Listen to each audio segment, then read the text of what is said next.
Namo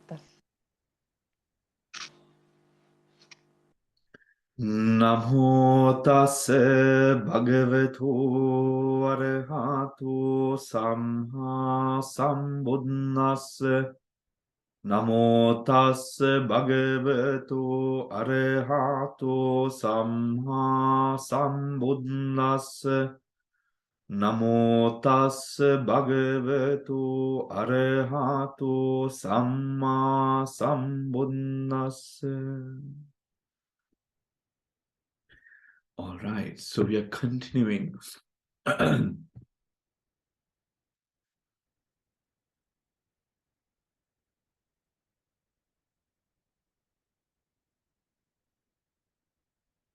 Did we stop at purification by path, by knowledge and wisdom last time?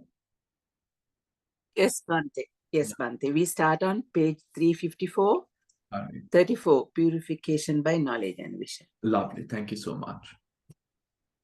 Right.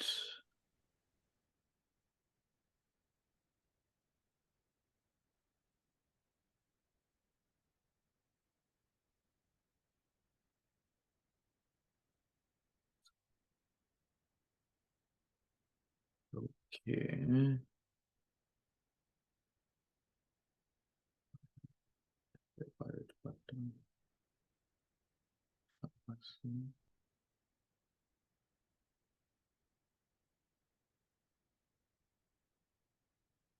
Okay. One moment, please.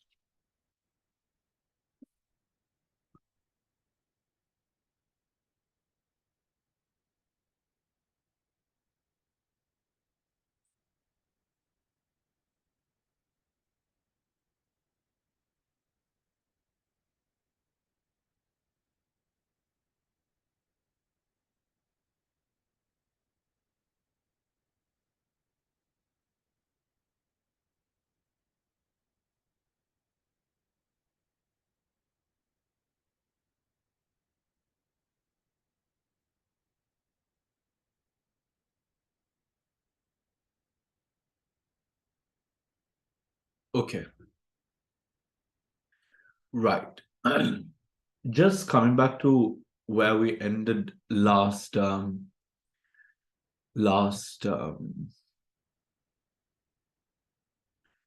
week, right? When it comes to the Vidarshana knowledges, the knowledges that we find from Namarupa Paricheda Jnana all the way up until Udyabhaya Jnana, which is here now seen as, now showed as the knowledge of rise and fall as the first one. It is important to note that all the way starting from Udyabhaya Jnana up until Sankharupeka. Now, Sankharupeka, if one is to experience Sankharupeka is known as almost the gateway. You're at the doorstep of enlightenment, which then goes on to Anuloma Jnana, right? So yesterday, the last practice of the retreat was Bhanga Jnana here, right? Udyabhaya Jnana comes before that. All the teachings that comes into the development of Sammaditthi comes before this Udyabhaya Jnana. Do you get what I mean? Right? Now, when we go on to the Vipassana knowledges, right? Bhante, Yeah. can I ask a quick question, Bhante? Yes. Yesterday's afternoon session, Bhante, are you going to, your Dhamma Deshana, are you going to post it? Afternoon session and morning session, yes, I can post the Dhamma Deshanas. Yes. Unfortunately, the last session, I've not recorded it. But morning and afternoon session, yes. Yeah, morning I was there, Bhante. Afternoon, I put a note for you. I had to go. Yes, I will post the afternoon session because there was also a lot of detail in the afternoon Yes, session. that's what. So you can, okay. you can listen to it, okay? Okay, sorry. Thank you. So from Namarupa Paricheda Jnana, so next month's retreat on the 2nd of April is going to be on Namarupa, right? So it will be quite interesting on sort of approaching the subject of Namarupa wholly from the meditation, guided meditations, and of course the data about it. So 2nd of April. So Namarupa Paricheda Jnana, Pacca Parigaha Jnana, Sammasana Jnana, right? Up until Udayabbaya. Right? Up until Udayabbaya, but not Udayabbaya. 1, 2, and 3, which is Namarupa Paricheda, Pacca Parigaha, and Sammasana Jnana, all correlate to, of course, the Abhidhamma and, of course, the sutras as well. And all that we have learned, polishing up and being able to individually define those categories of Chitta, Chetasika, Rupa, all fall under these 3 jnanas. Right? All fall under these 3 jnanas. So when we come into Udayabbaya and Bhanga, it is important to realize now you see the 9 insight knowledges with regards to the purification of the way where to Nibbana, right? It falls under the purification of the way, right? Now, if we are, let us say that if we are packing a bag for a long journey, your whatever that you need for the journey was packed before this. Now you're using those tools to now go deeper into your journey, right? That going into the journey part is effectively this part starting from Udayabbaya Jnana. Do you get what I mean? Right? So then what exactly, because we cannot sort of negate, there are 16 types of Vipassana altogether, insight knowledge and Vipassana Jnana altogether. So then what does the first, second, and the third mean? The first, second, and the third, what it effectively means is now what we have studied within the Abhidhamma and of course the sutras as well, right? We learn, or through experience of meditation, we learn to clearly understand those foundations within us. Does that make sense? Now, for example, through observation and contemplation, everyone, if we are to take, let us say, the first Sobana Chitta, the first Sobana Chitta, right? Somnasagata, Jnana Sampyutta, Asankarika, right? Now, if we are to take that chitta is something that we have operating within us every time that we have a Jnana Sampyutta, Asankarika chitta with Somanasa. But however, are we able to then clearly see with clarity, without doubt, very important, without doubt. Why? Doubt does not exist when it's Jnana Sampyutta. Without doubt, are we able to see that as it arises within our mind? Do you understand? Right? The difference between without doubt, the difference between, for example, Somnasagata, Jnana Sampyutta, Asankarika, and Sasankarika. Right? The differentiation between that. If we are to take, let us say, a Rupa Kalapa, are we able to understand, okay, this is the Rupa Kalapa in this stage, these are the factors which are there, to see it as it is of the moment. Right? That polishing up through mental clarity, through Vidarshana, is what falls between Namarupa, Pacca Parigaha, Namarupa Paricheda, Pacca Parigaha, and Namarupa Paricheda, Pacca Parigaha, and Sammasana. Right? Sammasana deals with now knowledge. The first one is knowledge of the difference between materiality and mentality. Materiality and mentality. So when we are saying the difference between materiality and mentality, at first materiality and mentality seems one. But in Namarupa Paricheda Jnana, we learn that it is two. Right? Now, in the first Sotapanna task, the task towards Sotapannahood, the first task is what? What did we explain? Please do listen to that Deshana again, because there was a lot of data. Right? Yesterday afternoon Deshana, there was a lot of data. Right? So do listen to that Deshana again, where the first the first factor of a pathway leading to Sotapanna stage is a factor of cause and effect. Cause and effect, how are we supposed to understand cause and effect? Namarupa Paricheda. First, Namarupa Paricheda, you understand the causes between Nama and Rupa.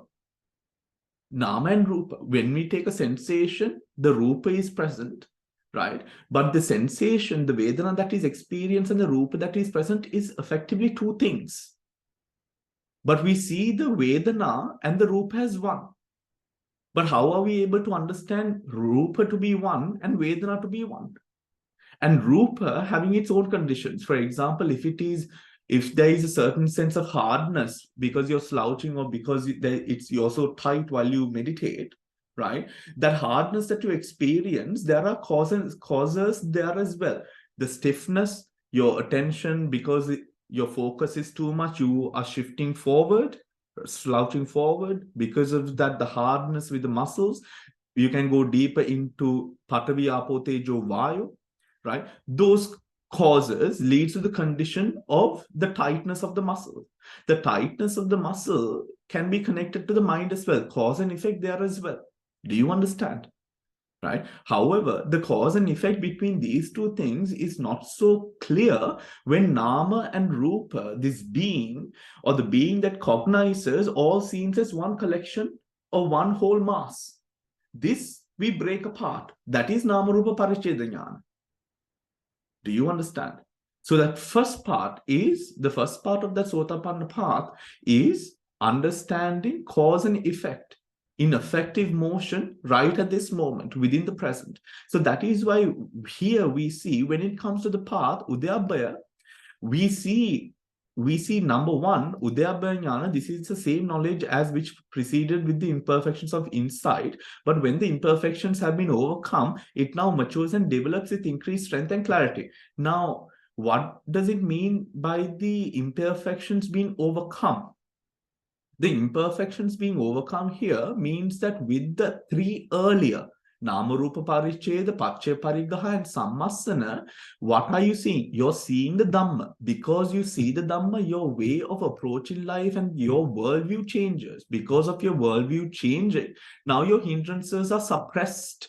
Because now your worldview, your ditti, your samma ditti being strong and founded within the Dhamma, the way that you approach the data arising at the Salayatana basis is now different. Different in the sense, the foundations for akusala to arise to the latent tendencies is lesser. Because of that, now, with those foundations, you can clearly grasp onto without now, if you are to take a sound, for example, if we are to approach a sound through a mind that is not trained, what will happen is we will, first of all, see the sound as self. Now, sound arises.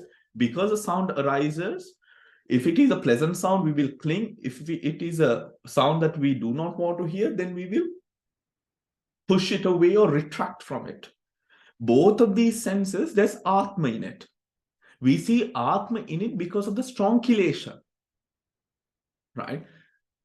If there is strong kilesha, avidya and tanha, so further sankhara will be created. Every time there is strong kilesha present, avidya and tanha will enforce itself.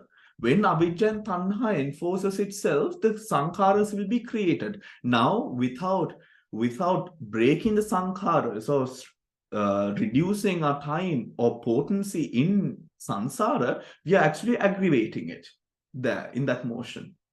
Do you understand what I'm saying, everyone? Does that make sense? Right? So here, with Udyabhaya, because with the three previous and going into Dhamma, embracing the Dhamma, your worldview changing with the Dhamma, your Sammaditi now being established, what is happening? Samma Sankappa is working now in motion with the Lokottara Marga. With the Lokottara Marga means now you are able to, when you hear a sound, you're not going to cling on to it or have friction with the sound. Now you're able to see clearly, with clarity, you're able to see the beginning and the ending. Why are you able to see it? Because the kileshas, the avijja tanha is now clinging on to that sound. Does that make sense? Does that make sense? When the avijja and tanha clings on to the sound, the atma sanya will give it the perception with the laukika path. Meaning you will hold on to the sound. Now you can't see the beginning and the ending of the sound because you're holding on to the sound as a big mass there. It's heavy, right? Hindrances suppress samma ditti, samma sankappa, lokottara marga. What happens is now you can see the rising and the falling. If you have tikshana panya, tikka panya, what will happen is you will start seeing a rising, the moment, the split moment of a rising, the process and the diminishing or the dissolution, right? So Udayabhaya here, you will focus on the arising and the passing, arising and the passing. But arising now, if I am to say, let us say Hevamali is making a sound, right? Now, the moment the kilesha would be, the kilesha way would be, or the laukika way would be, Hevamali is making a sound. Do you get what I mean? The lokottara would be, not Hevamali is making a sound. Sound appears, disappears, appears, disappears, appears, disappears. There is no clinging to it. There is no story behind it for us to cling to there. Arising, disappearing, arising, disappearing. So what happens? We are unmoved by it. Does that make sense? Right? The kilesha, the avijja tanha puts the story behind it. When the story applies, that sound, Hevamali's sound, and our preferences now, whether it's pleasurable or unpleasurable, if it is pleasurable, we will cling. If it is not so pleasurable, we will attack. Now enforcing avijja tanha again, Paticcasamuppada cycle. Does that make sense, everyone? Right? So that is why we see here within the path, the purification by means of the way starts with Udayabhaya here. Udayabhaya, when you see Udayabhaya properly, right? When you see Udayabhaya properly, now letting go of that rising, now you see the dissolution. Why? Because the reason that we now focus on the dissolution is to break everything. But the thing is, the story here is you're not breaking, for example, with the example, you're not breaking Hemamali apart. You're not breaking anyone else's. You're not breaking your son or daughter or child or grandchild apart. What you're breaking is phenomena that is arising. Every phenomena that arises, it breaks, it breaks, it breaks, it breaks. Do you get what I mean? Right? It breaks. So now with the Udaya, first you saw the Udaya, Bhaya. Now you put the Udaya aside and you focus on the Bhaya side. Some people, for most, when the Samadhi is not strong, they cannot focus on the Bhaya side. Right? They cannot focus on the Bhaya side. Yes, Damsiri, you want to say something? Yes, Bhante, did we start Udayabhaya as early as the previous, the end of the Magga, or which is called the purification of knowledge and Visuddhi. yeah, that's right. Because probably in Bhikkhu Bodhi, somewhere it says that we have a raw level of Udayabhaya in that one, yeah. But that knowledge will be degraded because of the what do you call the visions, the various side visions we get. What's the exact word? Upaklesha. Upaklesha, correct. Because of the Upaklesha, we lose the content of Udayabhaya we earlier developed. But in this section, which is the knowledge, the Patipada Jnana Darsana Visuddhya, we had to rebuild again. Yeah. So Udayabhaya, even with the contemplation of, let's say, Anicca Sanya, we see Udayabhaya. That's right. Yes. Right. Yes. We see Udayabhaya. But the thing is, the Udayabhaya, what we see is now with its sense of grossness. It's very gross. Yes. Yes. Right. Yes. Yes. So now, for example, if you are taking, let us say food for example, food is a very touchy topic. Right? Food is a very touchy topic, right? However, why is it so touchy? It's touchy because of the kilesha there. Yeah. Right? When we take the sanya, the atma sanya out of it, right? Then we see the reality of it. The same thing with the udayabbaya. Yes. Right? So at this, when we come through the Paccapparigha Jnana Rupa Paccapparigha Sammasana, now we are well equipped. Yes. To rekindle, now revisit the Udayabbaya into far more depth. Yes. Right? Into far more depth. Yeah. So here with the Udayabbaya, that is why now, for example, either you must have a very good teacher or you must have studied and not Dhammadesana. I really don't have a lot of faith in Dhammadesanas personally. Right? Because Dhammadesanas are from all over the place. It's very difficult to get like strong foundations on Dhammadesana. It's very inspiring and motivating because when you have the knowledge, right? When you have the knowledge, it is literally, it's like a surgeon who has so much confidence in cutting open the body, doing what he needs to do and getting out of there, or an engineer who knows what exactly to do with the beam or the column. Yeah. Right. It's manasikara again. Yeah. You only if you keep on investigating, actually it's a vidarshana or the exercise you had to do, right? Because you keep on examining it deeper and deeper, then you come to a point you realize it, right? It's understanding and realization is two different things. Understanding is something we read and we try to just superficially believe what is written, but the realization what we experience by ourselves. Yeah. Now there's something interesting I should actually point out. Actually, in certain books they say that Bhante, certain certain books they say they explain the concept of Gana Sanya. That's actually the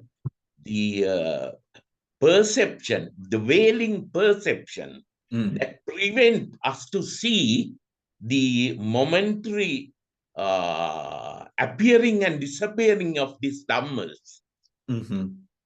Right? It's called Ganasanya, or the veil of or translation is veil of perception. It's type of perception that actually prevent us to, for example, it's santati.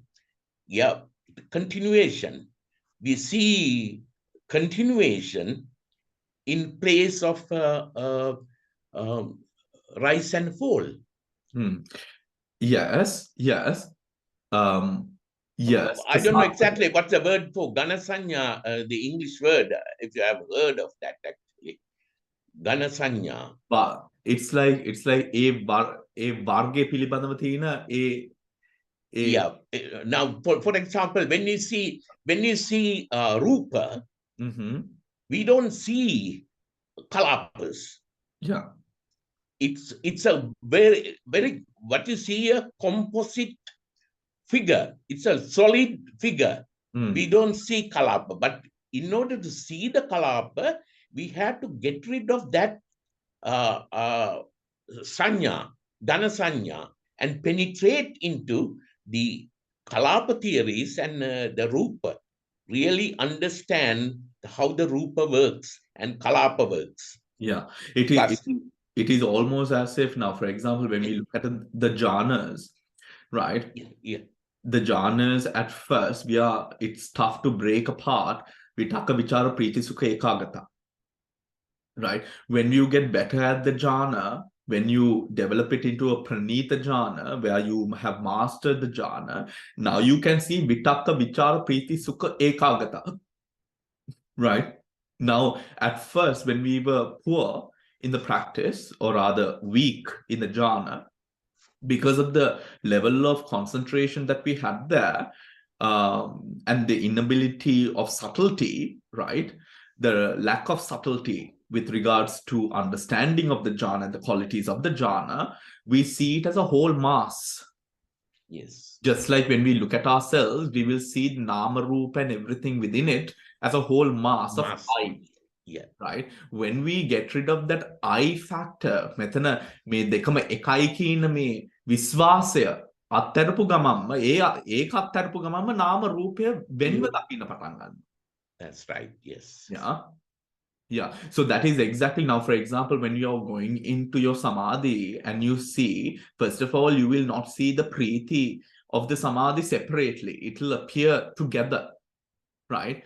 Then when you go deeper into it and when you realize, I'm actually enjoying this. Now you see the preeti. Now you're able to see the preeti. And when you are able to see the preeti, you realize I can remove this preeti. Then you remove the preeti. Now the jhana exists in concentration exists in a more pristine and a more sort of beautiful sense of form, but without the preeti aspect. Why? Because you're not arousing the emotion of preeti. Now, because there is no attachment of preeti there, now the concentration goes even more deeper because it's less gross without preeti. Right? That is why, for example, in the fifth jhana, there is only ekagata and vitaka, vichara, piti, sukha, ekagata, upeka. Right? Ekagata and upeka. Right? It's plain, absolutely plain concentration without attachment to any form of happiness that we know, right? There is no happiness. So there is upekha, because there is no attachment or happiness there. You're able to now, although you say, it's, why should we do something that's not making us happy? That's exactly the gross mind you get rid of, right? Because we think that is that feeling or emotion that we are stuck onto, or that is the best experience that we can have, happiness. But the thing is, transcending beyond that, you're literally transcending beyond the rupa and the arupa formations. Especially the rupa, because the rupa is what we all know and hold and embrace. Yeah? Does that make sense, everyone? Any questions? Any other questions?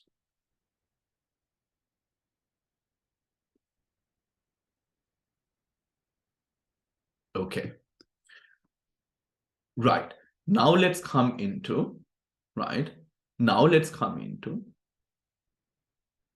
now, okay. So from Udayabbaya, then when we see rise and fall, then as the concentration develops and increases in strength, we will be able to focus on just the Bhanga Avastha.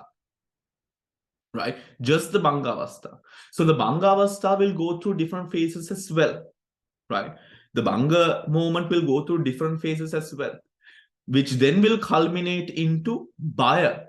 Bhaya means the fear of attaching oneself or connecting or seeing I in something that really does not have any stability whatsoever. Right? Almost as if stepping on to, let us say a pool of water or a lake that has now frozen on top, right? And the ice is melted to a certain extent, and you know that it has melted, right? And it's not stable. You can't step on it. You will just crack through. It's not hard. So every step that you take, you're going to take with fear, isn't it? If you do, just like that, everyone, just like that, everything that you think you formerly thought that there was stability in this, you realize there is actually no stability whatsoever. Right? There is no stability whatsoever. Why? Because of that ever-changing, the dissolution that literally happens, the ending of cause and effects as they arise and pass. A cause and effect arises, we find stability in that and hold on to it. But the thing is that cause and effect, it has now diminished, and now new causes and effects have arisen permitting to your mentality clinging on to those previous causes and effects. Constantly jumping from one branch to another, one branch to another, one branch to another, literally. So in reality, in seeing that this branch that I'm in that cannot carry me, can only carry my weight for so long, fear arises. Right? Fear arises. So Bhayanyana, Adinavanyana, right? Nibbidanyana,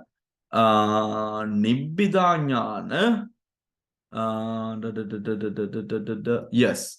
So Bhaya, Adinava, Nibbidanyana are quite, is a time where you really, really need a good teacher. Right? Because this path might need, if the Dhamma knowledge is less, it is a path where you will need a lot of support to go through these 3 stages of jnana. Right? These 3 stages of jnana. It really is, everyone, like I often say, it is really like surfing, right? It literally is like surfing, right? Or even like skiing, because it's like you see attachment, or you see, let us say, sukha or priti arising, you dodge it and you continue on, and you see another impediment, you dodge it, and you just keep on going, right? Keep on going. And sometimes you find that the whole that whole construction that you're in, yes, you dodge this priti, but there is a priti in dodging. Do you get what I mean? Right? There's a priti in dodging. It is almost as if we sometimes might think, okay, I'm not eating a lot of sugar, but you're not putting sugar in your tea, you're not eating sweets or chocolate or anything of that, but you're eating a lot of fruits, too much of fruits. And there's a lot of sugar there, but you never realize because it's fruits. You get what I mean? It is almost like that revelation, because the mind becomes more and more and more subtle. I mean, it's absolutely so beautiful. It is absolutely so beautiful. Right. So let us get more strength into our practice and try to sort of go into those deeper states. I mean, absolutely, absolutely beautiful. Yesterday, after I finished the retreat also, I just went back into meditation again. And at one point through that last session, I was like, oh my God, why the hell am I on Zoom? It was such a beautiful experience, honestly. But anyways, so yes, so I hope, really sort of work on it yourself. Now, let us come down to today's section, which is purification by way of knowledge.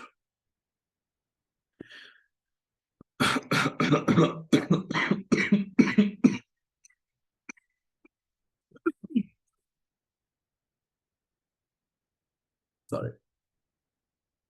When he thus practices contemplation, owing to the ripening of insight, now the absorption of the path will arise, thereupon arresting the life continuum.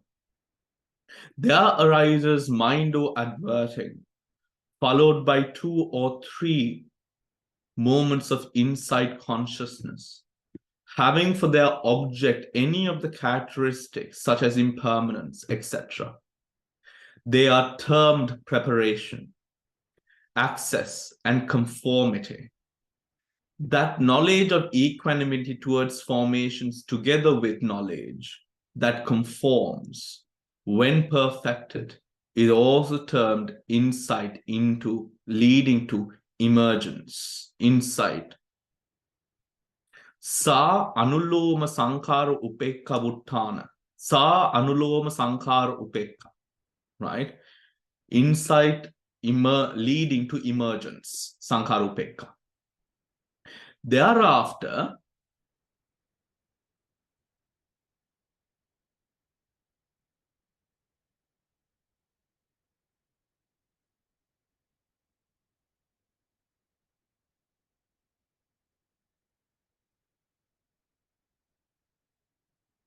no.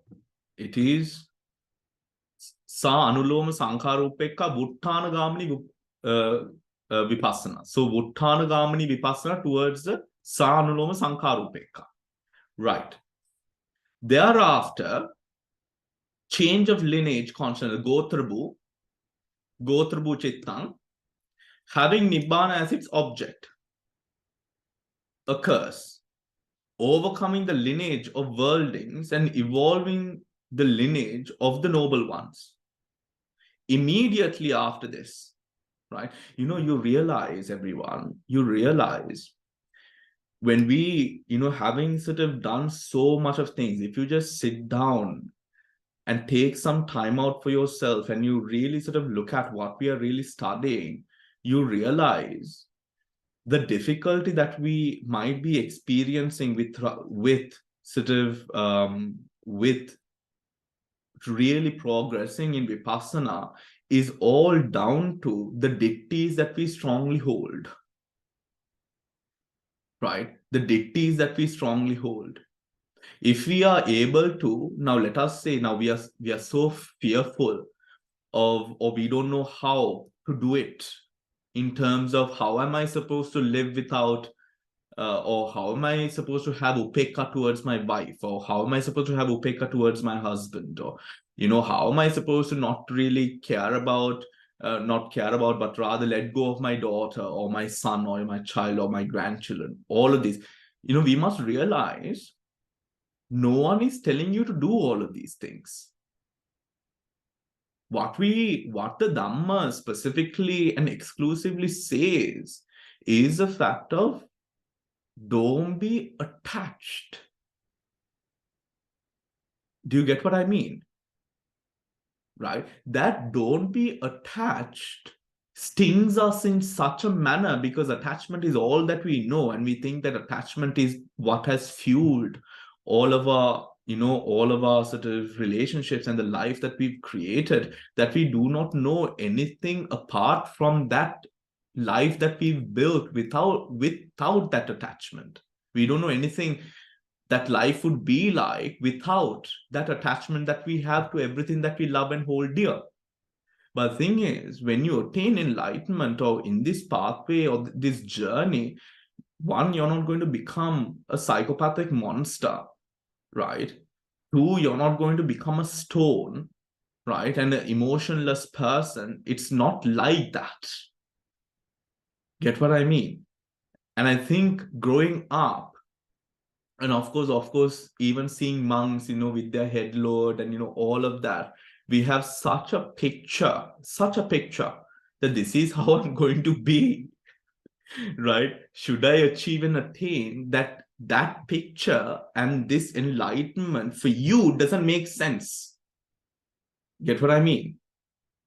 That picture and my life, it doesn't seem to make sense. But the thing is, it's not that.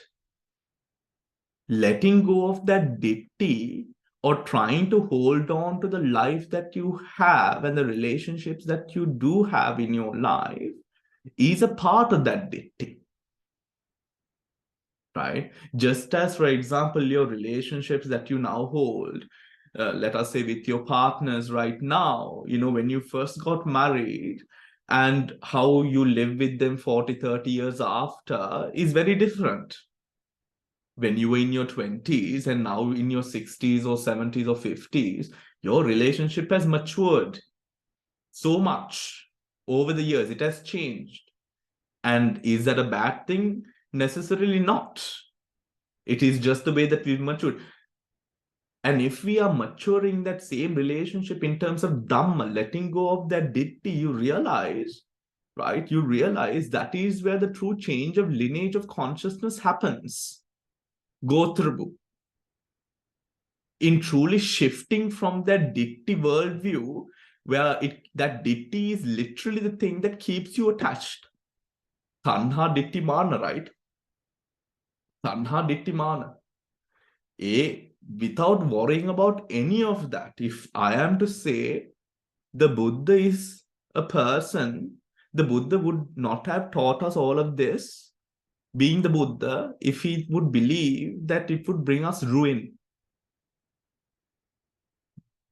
having that faith upon the teachings of the Buddha, having that faith upon the Buddha as that spiritual teacher with that great amount of compassion, let go, take a risk, and practice. You get what I mean? Now, for example, let us say as a monk, right? Now, I am celibate. I don't have, I'm not going to get married, nor do I want to get married or have children or any of that, right? So, if I'm going to be thinking about the future, right? If I'm going to be thinking about the future, because we have all been brought up in a manner, have kids, have a wife, have a partner, have kids, raise them well, so that they're able to support you when you're older. That's the frame of mind that we've been raised in, right? But now that frame of mind for me, it's not possible. Right? So if I am to think about that, now this Vassa, I'm turning 10 Vassa. So literally I'm becoming a Thera and also being able to now ordain younger monks at 10 Vassa, right? So if I'm thinking about that, what I would be thinking now is the fact of, okay, let me ordain some younger monks so that I have monks to take care of me. Literally my mother told me this like last week. And my response to her was, Amma, don't worry, I will get a couple of maids. And her comeback to me is, Malla, you have not changed. And she was like, oh, sorry, you're not Malla anymore.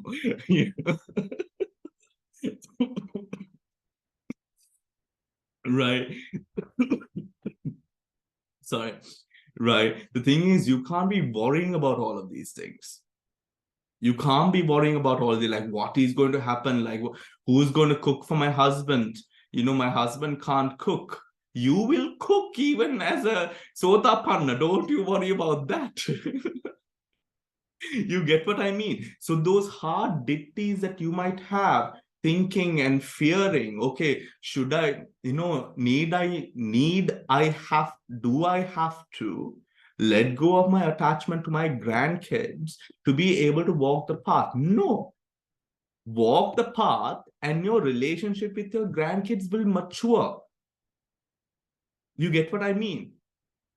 Because regardless whether you mature or not in the path, your grandkids are going to turn out to be young adults and then teenagers and grow old. They're not going to be grandkids the way that you see them every single day, just as your kids are now grown and having their own families, right? Right? So we are holding on to an impression there. So forget all of that. Stop worrying about all of that and conform to the Dhamma. Conforming to the Dhamma is uphold your practice. දවසේ මොනවා වුණත් භාවනා කරන්න. දවසේ මොනවා වුණත් භාවනා කරන්න. ජීවිතේ මොන අවස්ථාවට මුහුණ දෙන්න වුණත් ඒ අවස්ථාව ධර්මිෂ්ඨව මුහුණ දෙන්නේ ධර්මිෂ්ඨව මේක කොහොමද මම මේක ඉදිරියට යන්නේ කියන එක හිතන්න. Right? Whatever adversity you come to face in your life, whether it is pleasant or unpleasant, apply the Dhamma there. With Yoniso Manasikara. Right? And the world, the universe, your world will fall in place accordingly. Just as it has for you as you've matured over the years. So we find, even with that graph that I wrote with the sort of the steps, right? We find the Micchaditti has to fall away. The Micchaditti is your fear that if you achieve into the higher state, you want to, but ara chakitayakut තියෙනවා. What happens if I do? When I mentioned, let us try to achieve enlightenment right now in the guided meditation, I saw that some of the eyebrows went up.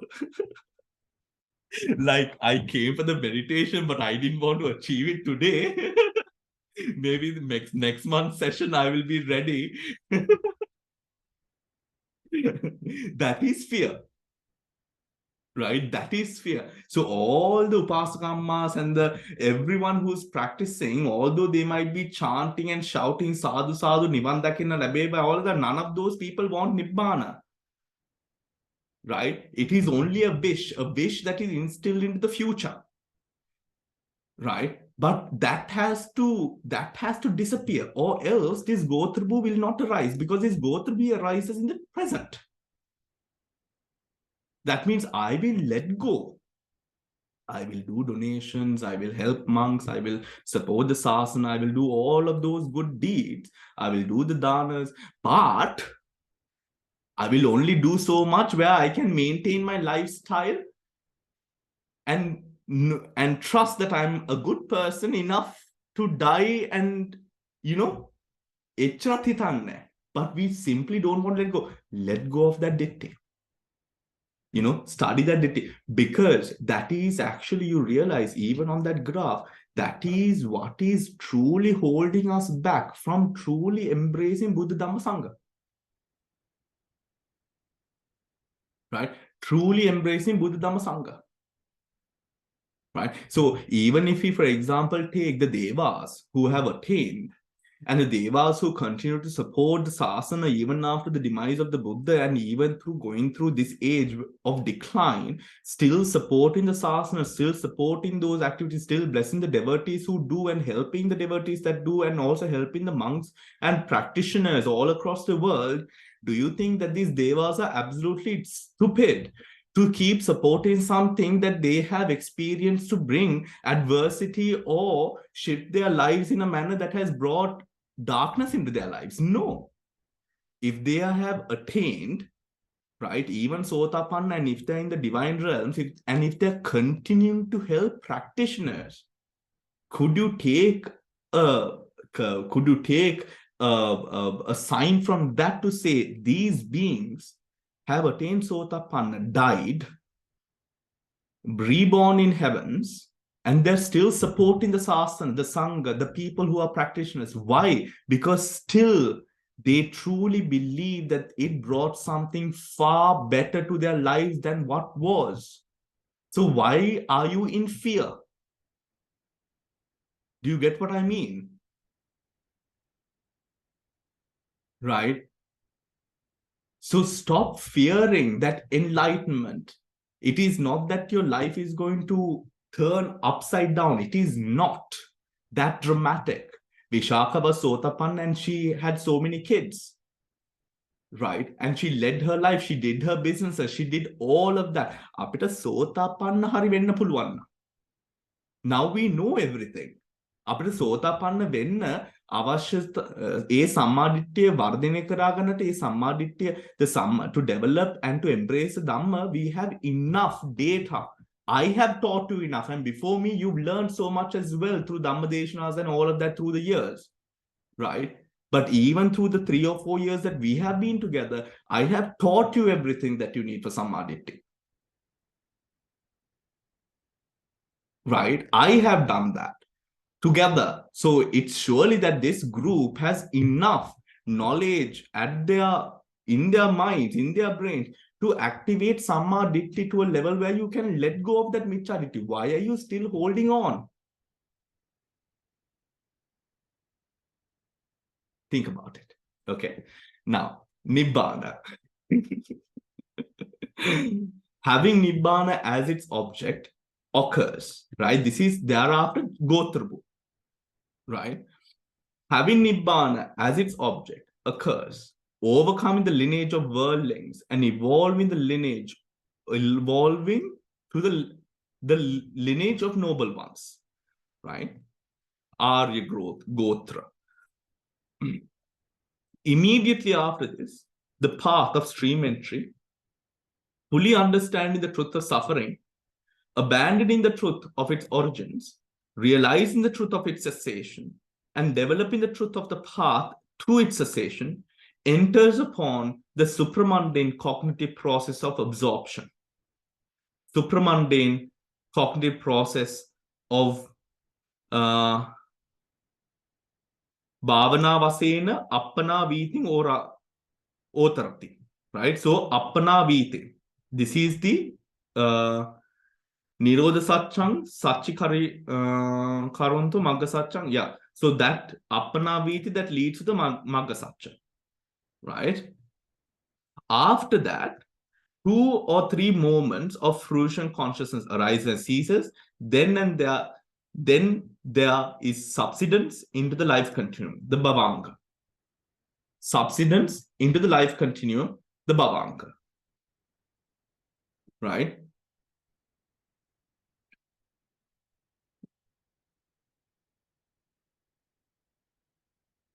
Okay. Then, arrest in the life continuum, reviewing knowledge occurs.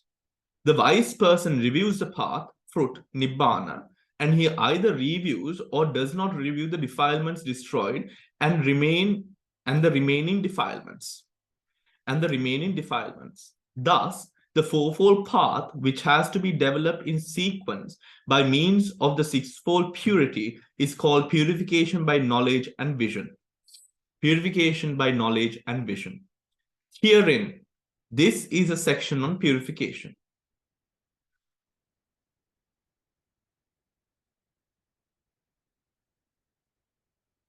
There arises mind-o adverting. There arises the mind-o adverting. On the cognitive process of the path, 3 moments of insight consciousness occur in an individual with normal faculties. 2 moments, that is the phala.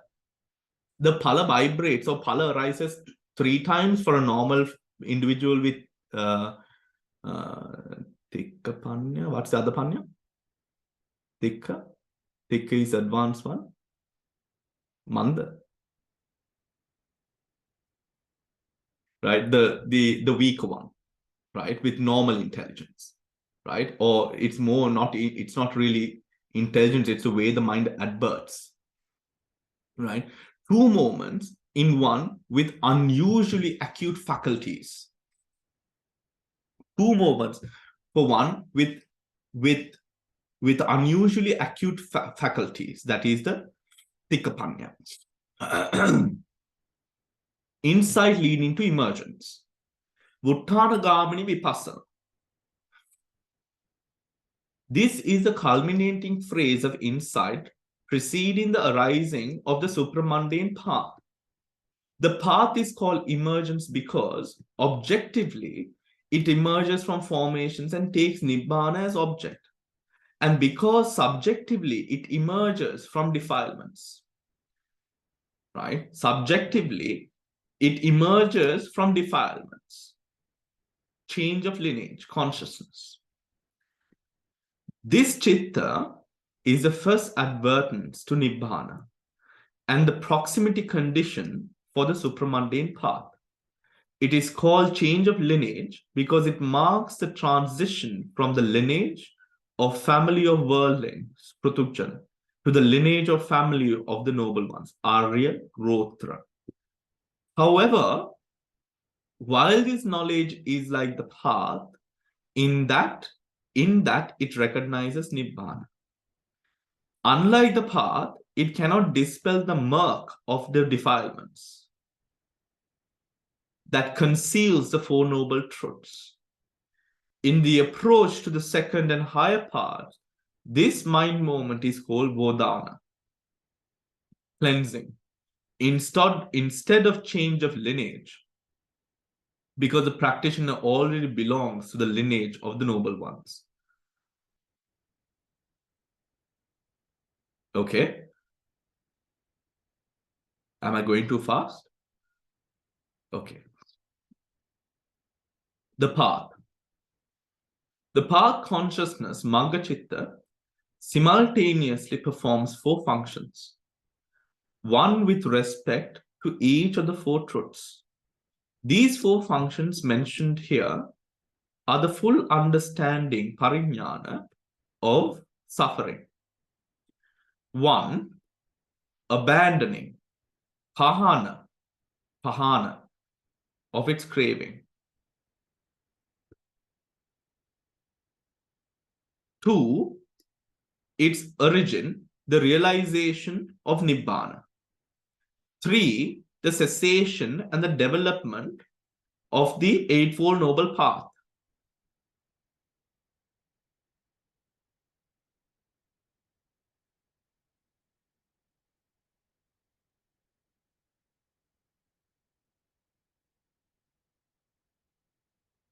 Right. So 1, abandoning of craving. 2, its origin. 3, the realization of Nibbana. 4, cessation and the development of the path. Right? For one of the sharp faculties who has skipped the preparatory moment, 3 fruition chittas occur following the path. For others who have gone through the preparatory moment, 2 fruition chittas occur. Right? Meaning, for one of sharp faculties who has skipped the preparatory moment, 3 fruition chittas occur following the moment. So this means with the Tikkapanya it is said, why only 2 occur is there is no preparation of mind required for the experience of the Palachitta. Right? So the first of the 2 in the average jnana, right, is a preparatory, right? For the I'm not going to say mandabuddhika, that's a wrong word, no? Bhante, it is the parikarma they are talking about, preparatory. For one of sharp faculties who have skipped the preparatory moment, 3 fruition chittas occur following the path. For others who have gone through the preparatory moment, 2 fruition chittas occur. What did you mean by parikamma? It's a stage which is equivalent to in the jhana also. You start with parikarma, preparatory, then you go to the upachara, which is next step, and then goes to arpana. Right? That's in jhanas. But in this case also, probably you have the parikarma and upachara, and then go to anuloma and go through.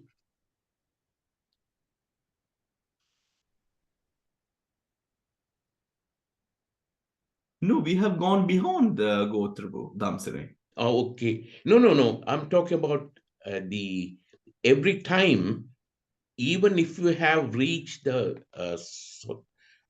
Sotapanna, Yes. but The then you Palasamapatti. Yeah, Parasamapatti, then you actually, your mind has a certain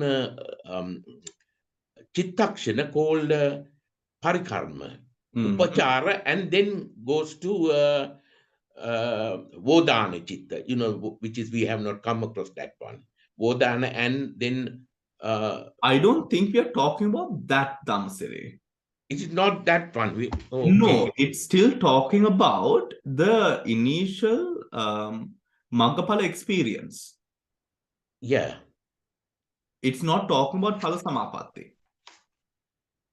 All right. Okay. It's not talking about the Palasamapatti of the second. We are talking about Gotrabu, right? Vuttanagamini Vipassana. Vuttanagamini Vipassana is when you have now come into Sankarupekka, right? And going into Anuloma, right? Anuloma and then the Maggapala, right? This is where you are definitely in the path of enlightenment, There's no going back, right? And within the Viti, where the Maggapala arises. So, to a person of average intellect, there are 3 vibrations of the Palasamapatti. Right? The first vibration of the Palachitta, there are 3 vibrations of Chitta. No, after the Magga, there are 3, for an average person, there are 3 Palachittas that arise. The first of the 3 Palachittas is the preparatory Palachitta. Preparing the mind for the depth experience. But for the Tikkapanya person with higher intellect, that person does not need a preparatory moment to go into the depth of Palasamapatti. Okay. Right after Magga, he goes into Palasamapatti. So this is talking about why the average person has 3 and the Tikkapanya has 2. Two. Okay. This goes into the broader conversation of, is the average person's experience of Nibbana and the Tikkapanya person's experience of Nibbana, is it two different things? It is Okay. no. The first Palachitta is only a preparation to the depth, because the average person needs that preparatory moment to go into the depth of Pala, because it is simply, even in comparison to the Magga Chitta, where you literally see the Pala there, right? It is of a deeper depth than the Magga Chitta itself. It is on the same level. But for the Tikkapanya person, he doesn't need that preparatory moment. Okay. Yeah. Yeah. Okay. We haven't come to Phala Samapatti as yet, which arises afterwards. Okay. Yeah. Right.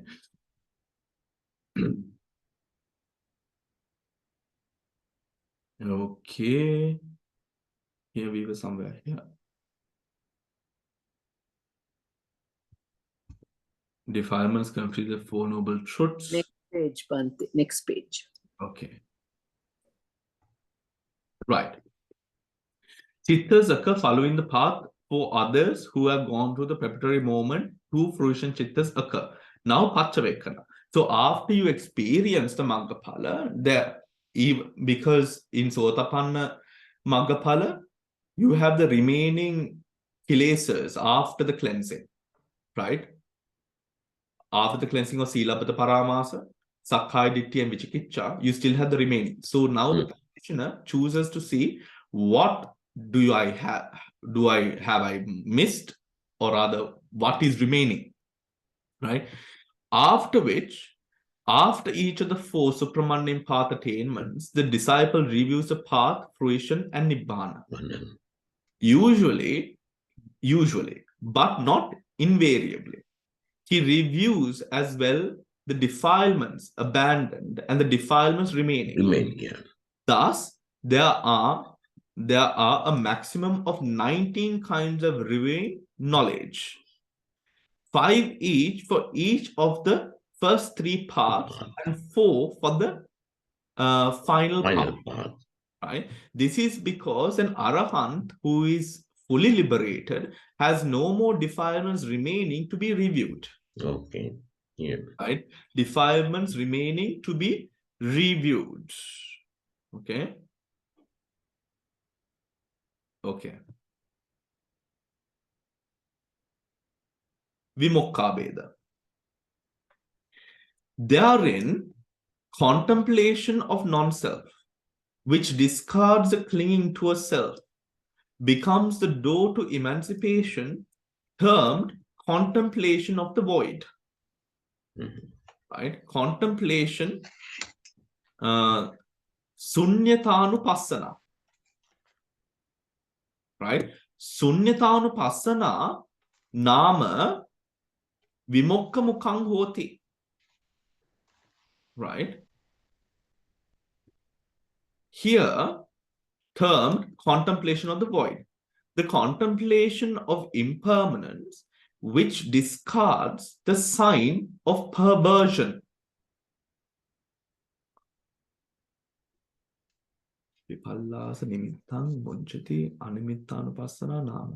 Right? Here, the sign of perversion is vipallasa nimitta. Aniccanupassana vipallasa nimitta munchanti animittānupassana nama. Right? Here, which discards a sign of perversion, becomes the door to emancipation, termed contemplation of the signless. The contemplation of suffering, which discards desire through craving, becomes the door to emancipation, termed contemplation of the desireless.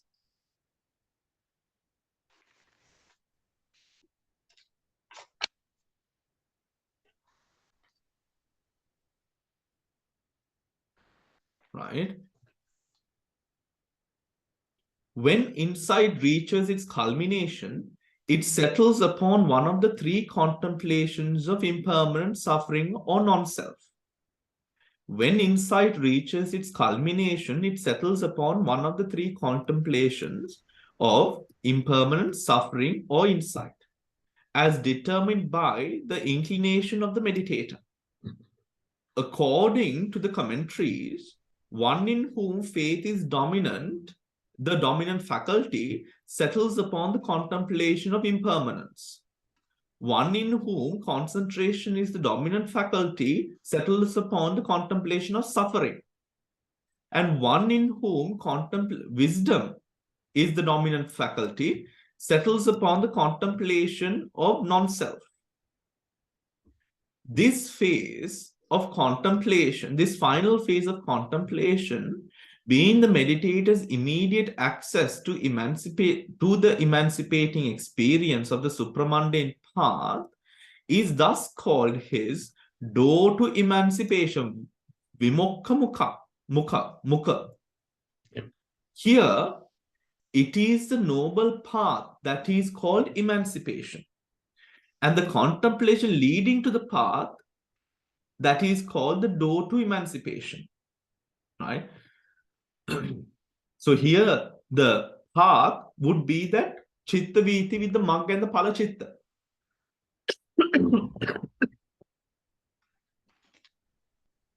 The contemplation of non-self is termed contemplation of the void because it sees formation as being void of a self, because it sees formations as being void of a self. A living being, a person, void of a self, a living being, a person. Contemplation of the impermanence is termed contemplation of the signless because it abandons the sign of perversion, vipallasa nimitta. That is the deceptive appearance of permanence. That's an illusion, hallucination. The deceptive appearance of permanence, stability, and durability, which lingers over formations owing to the perversions of perception. And the contemplation of suffering is termed contemplation of desireless because it terminates desire by abandoning the false perception of pleasure in formations. Because it terminates desire by abandoning the false perception of pleasure in formations. Right? In formations.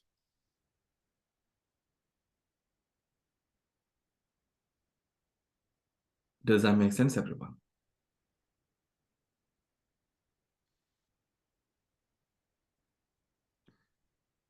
Right.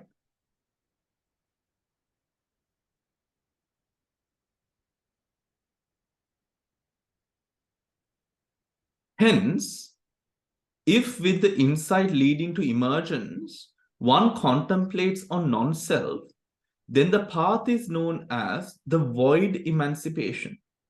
Hence, if the insight leading to emergence, one contemplates on non-self,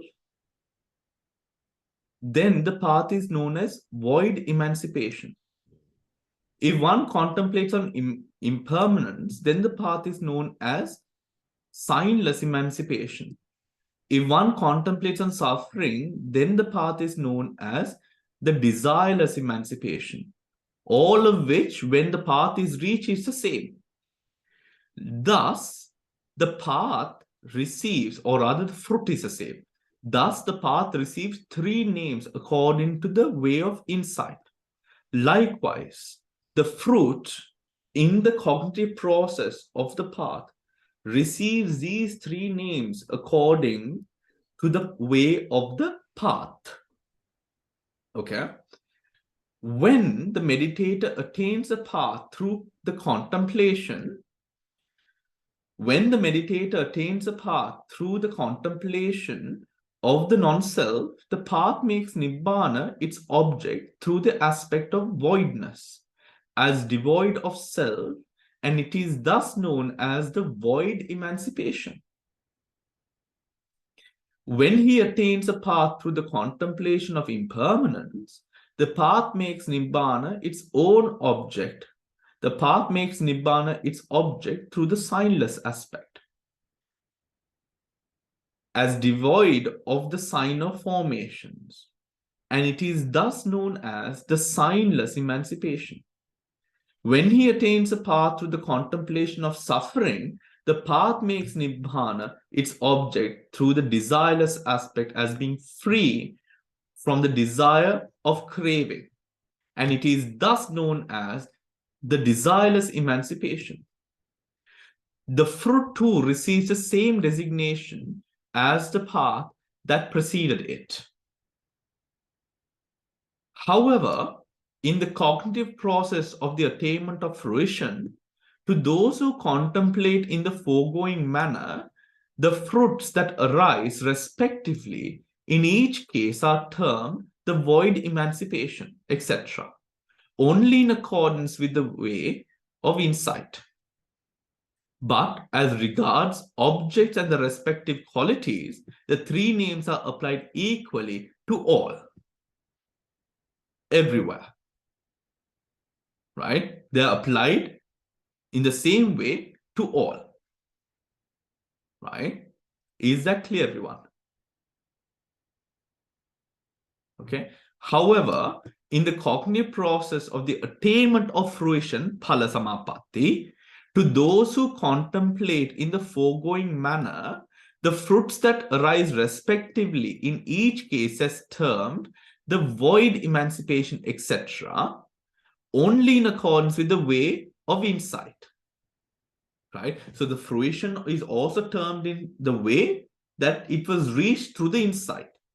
But as regards objects and respective qualities, the three names are applied equally to all paths and fruits everywhere. Is that clear? Okay. When a noble disciple enters his respective fruition attainment, the fruition experience is named after the type of insight that led immediately to its attainment.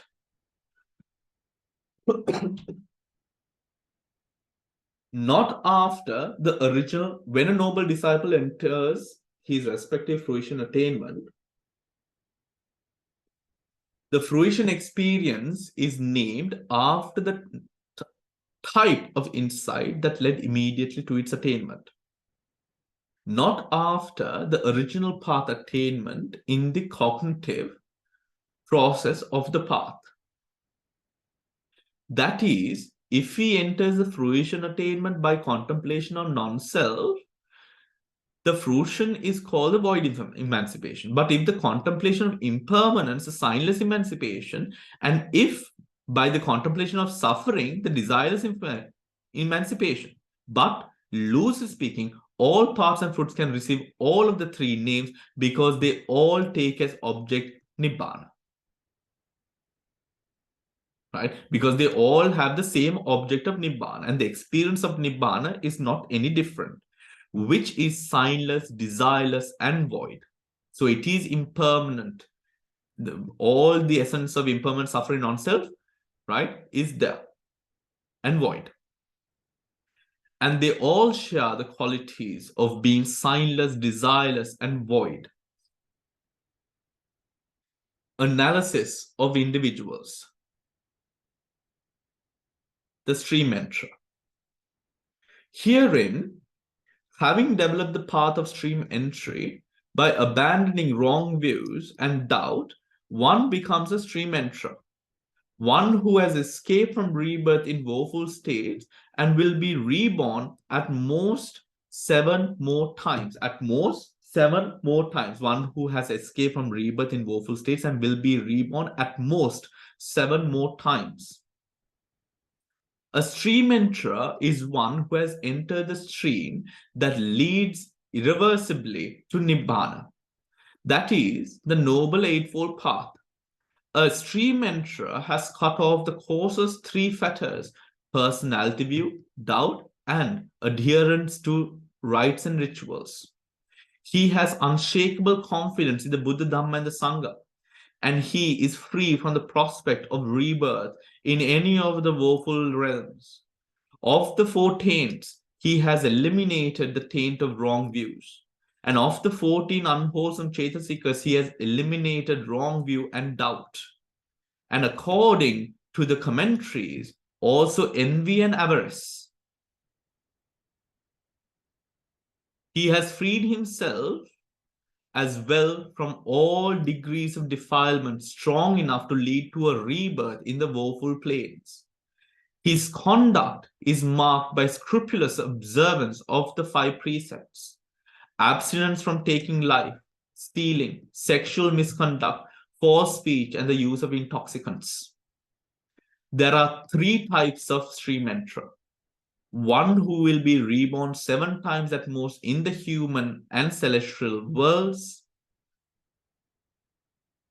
One who takes birth in good families 2 or 3 times before attaining arahantship, kolam kolam. One who will be reborn only once more before attaining the goal, ekabiji. Right? Satta Kattu Parma. Satta Kattu Parma, Kolam Kola, and Ekabiji. Right? One who is reborn 7 times at most in the human and celestial worlds. One who takes birth in good families 2 or 3 times before attaining arahantship. One who will be reborn only once before attaining the goal. Right? Once returner.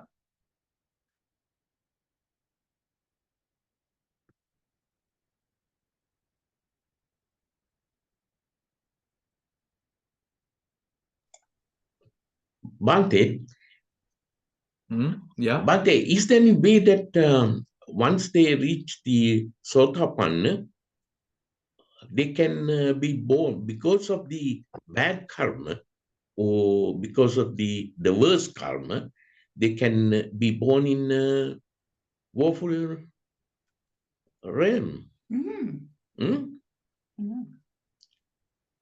Well, the thing is, when you attain Sotapanna, right, Yeah. because of bad karma, can you be reborn? So what is a bad karma that can possibly be that? Killing of parents. Right. So if remember the story of Ajatasattu. Yes. Right? So he couldn't attain. Why? Because of the Garuga karma. Okay.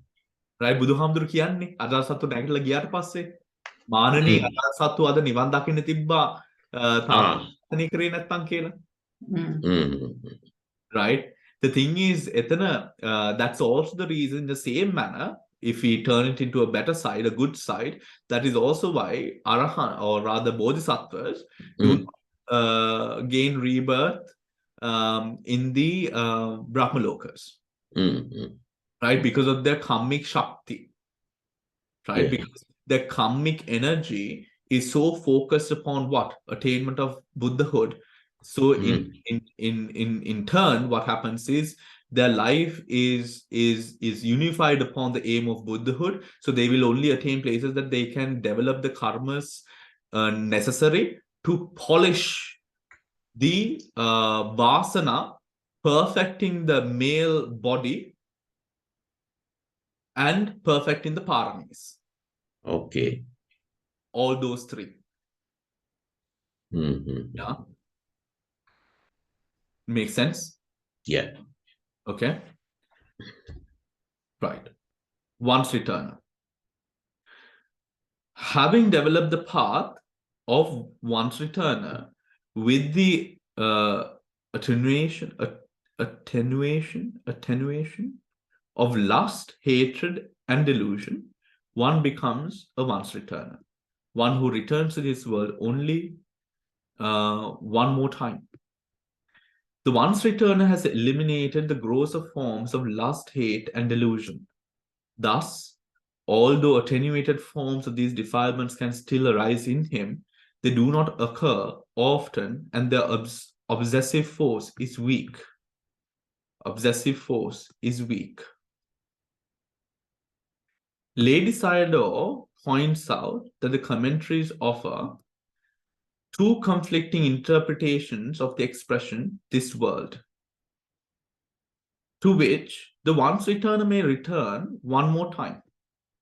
One interpretation, it is the human world, to which he may return from a heavenly world.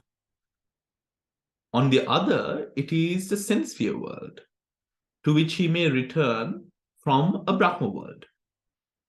Lady Sayadaw maintains that in spite of commentarial support for the former interpretation, the second seems better supported by the canonical text. According to the commentary to the Puggalapannati, so hence,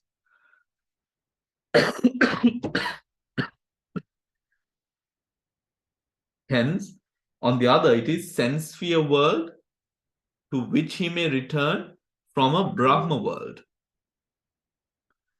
Lady Sayadaw, okay, according to the commentary to the Puggalapannati, there are 5 kinds of once returner. One attains a fruit once returning in the human world, takes rebirth in the human world, and attains final Nibbana here. The second, one attains fruit of once return in the human world, takes rebirth in the heavenly world, and attains final Nibbana there. One third, one attains a fruit in the heavenly world, takes rebirth in the heavenly world, and attains final Nibbana there. One attains fruition in the heavenly world, takes rebirth in the human world, and attains final Nibbana here. One attains a fruit in the human world, takes rebirth in the heavenly world, and passes the full lifespan there. And then takes rebirth again in the human world, where one attains final Nibbana. Okay. One attains, okay, the 5th one again we are reading it. One attains the fruit of the human, one attains a fruit in the human world, takes rebirth in a heavenly world, and passes full lifespan there, then takes rebirth again in the human world, where he attains final Nibbana. It should be noted that whereas the Ekabiji stream enterer has only one more rebirth, the 5th type of once returner has 2. Nevertheless, it is called once returner because he returns only once more to the human world. Okay, interesting. Okay.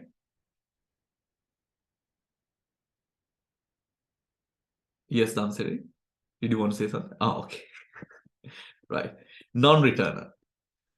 Having developed the path of non-returning, by totally abandoning sensual lust and ill will, one becomes a non-returner, one who does not return to the sensuous state. A non-returner has fully eradicated sensual lust and ill will, the fetter that binds the sensuous world. He has also eradicated the taint of sensual desire and the unwholesome chaitasikas, hatred and worry, as well as all greed taking a conscious sensuous object. Thus, he will be spontaneously reborn in the fine material realm and there attain final Nibbana. It should be noted that while only non-returners are reborn in the pure abodes, there is no fixed determination that all non-returners are reborn there. The texts mention 5 types of non-returners. One who, having been reborn spontaneously in the higher world, generates the final path before he has reached the midpoint of lifespan, antara parinibbāya. Again, one who, having been reborn spontaneously in the higher world, generates the final path before he reaches the midpoint of the lifespan. Okay. Before he reaches the midpoint of the lifespan, before he reaches the midpoint.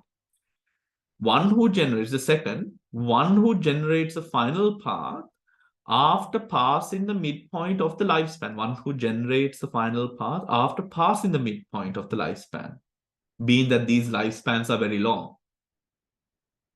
Even when on the verge of death, even when on the verge of death.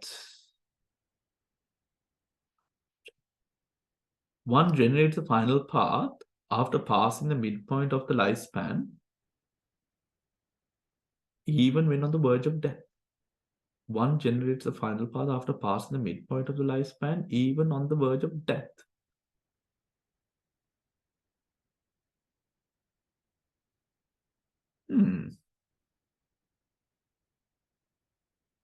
Even on the verge of death. Okay. One who generates the final path after passing the midpoint of the lifespan, even when on the verge of death. Okay. Let's. Bhante, there's a Yeah. story that one who was anagami and he had cancer. Because of the pain, he tried to commit suicide. And just before he died, while committing suicide, he attained arahathood. So is it something to do with that? No, Because he tried to commit suicide, and on the verge of his death, he attained arahathood. It's a bit confusing. I have a question, Bhante. Like, Yeah. if you have reached such a point, I don't think they will ever attempt suicide, is it? That's confusing. True, but this is a bit more confusing. This sentence is a bit more confusing. Let's see the next one. One who attains the final path without exertion. Asankara Nibbāya. One who attains the final path with exertion. Sasankaya Nibbāya. One who passes from one higher realm to another until he reaches the Akanitta realm, the highest pure abode, and there attains final path. Okay. Uddam Sota. Uddam Sota is flowing upwards. Akanittagami. Okay. Uddam Sota Akanittagami. Okay.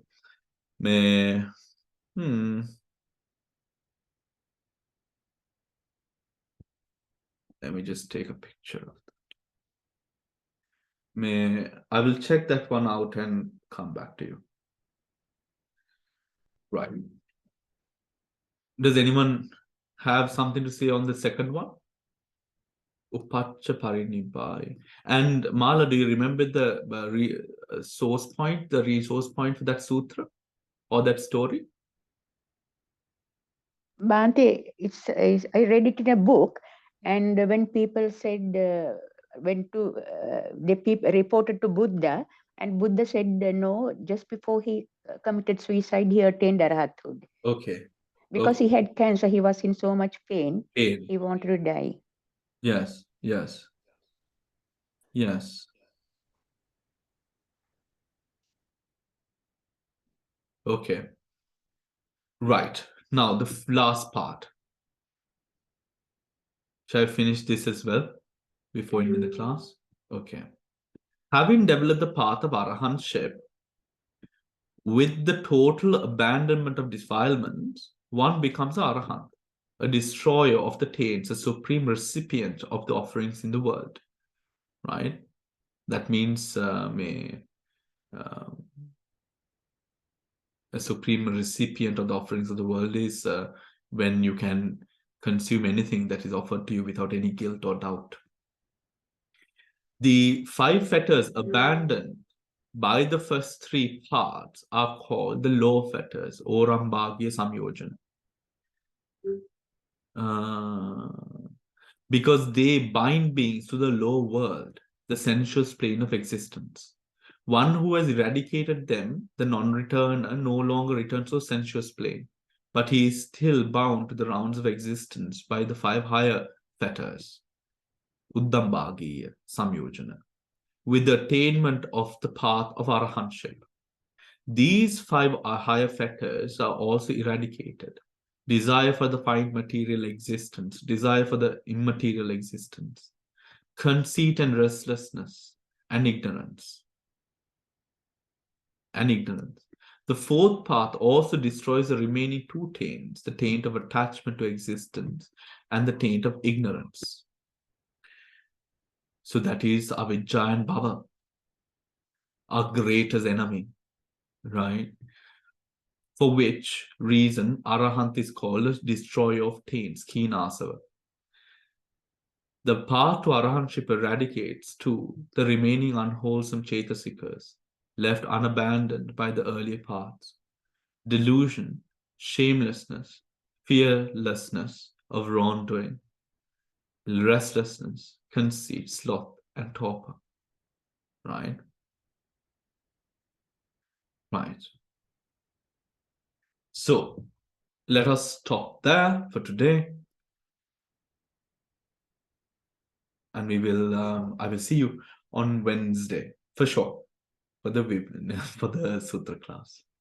And yes, Damsare, you want to say something? Bhante, the Bhikkhu Bodhi's write-up on Ditta Visuddhi and Kanka Vitarana Visuddhi, and these are not elaborate, what I feel. Shall we go to path of purification, what you call the Visuddhi Magga, and in the next lesson, just briefly go through what Visuddhi Magga says on this. Yes, we can. Because in this one,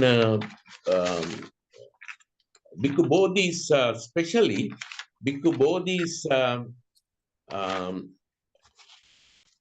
purification of mind, is only very small paragraph.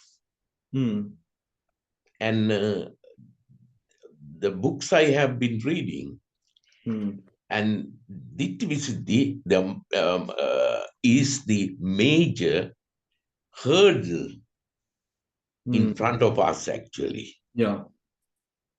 And in order to get a very clear vision, I will suggest we will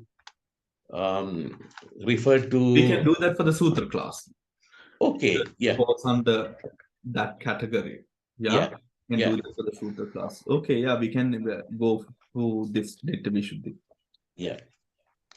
Bhante, yeah. I have got one quick question. Sure. In the book, you mentioned the once returner gets rid of lust, hatred, and delusion. I thought delusion is lost when you become, or avidya is lost when you become an arahat. Because the once returner has lost the first three, Sakkaya Ditthi Vicikiccha Silabbata Paramasa, plus Kamachanda and Vyapada, those 5. And the other 5 are lost when they become arahat. Including arahats, including avidya, delusion. The path of arahantship eradicates the remaining unwholesome chetasikas left unabandoned by the earlier paths: delusion, shamelessness, fearlessness of wrongdoing, restlessness, conceit, sloth, and torpor. Yeah, delusion is lost when you become an arahat, but when you're an anagami, you lose the first 3 of the sotapanna plus kamachanda and vyapada. When you are anagami, you lose the first 3 of the sotapanna. No. When sotapanna is sakkaya ditthi vicikiccha silabbata paramasa, then sakradagamis they say tuni venawa kamachanda and vyapada. When you become an arahat, you completely dedicate the first 3 of the sotapanna and kamachanda and vyapada. Completely they eradicate, but not the delusion. That's what most of the books say. Yes. So the delusion is only eradicated at arhatship. Arahat level. Yeah, ඒක තමයි පොත කිව්වේ නේ. නෑ මේක තියෙන once returner loses lust, hatred and delusion. Once returner weakens. So the one returner weakens it. It's a constant process of weakening. But delusion, shamelessness, fearlessness of wrong, arahantship, greed for sensual is once returner, non-returner. The other sense of greed, for all the greed except sensual, arahantship, right? So greed is only weakened there. wrong view at stream entry, conceit at arahantship, hatred at non-returner, envy and avarice at stream entry, worry at non-returner, sloth and torpor, arahantship, and doubt, stream entry. Yeah. Doubt. A Sakai Ditti? Sakai, yeah. Yeah, Mm-hmm. because this doubt arises towards the path, Yeah. right? So the doubt with regards to the path is already, it's all... Yeah, what I mean is the delusion. Say delusion is lost at arahatship, the very first one. In the book it says Did it say delusion so? is... Which page? Your chart. It says It arahantship. says, but the once returner, it says having developed the path once returning with the attenuation of lust, hatred, and delusion. Okay. Number 39. Number 39.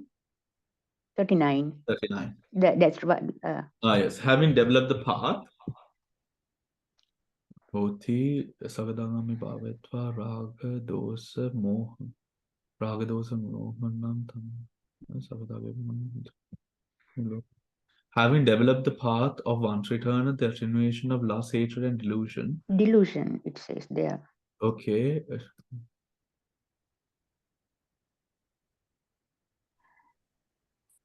But it's attenuation only, isn't it? Yeah, it's the reduction of the force. Yeah. So the reduction of the force happens. So tanha, it's lust, hatred, and delusion. Part of that lust is still there with the arahant, the desire beyond sensuous plane. See, so it's only the reduction. Yeah, reduction of the delusion, because it's a constant. It's a constant weakening. Up until then, everything is cut off by the arahant. Yeah.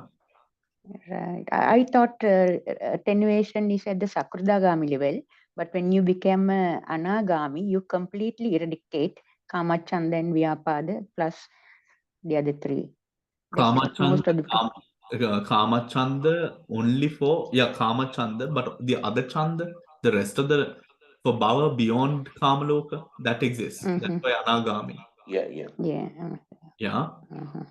That's why Anagami is then sort of, at those planes, they cut off all desire to any sort of being. Yeah? Yeah. Okay. Okay, Bhante. Thank you. We learned that only when you become an arahant, Rupa Raga, Mana Uddacha Vijja. They are eradicate. Yes. That's how we learned in the earlier chapters. Yes, exactly.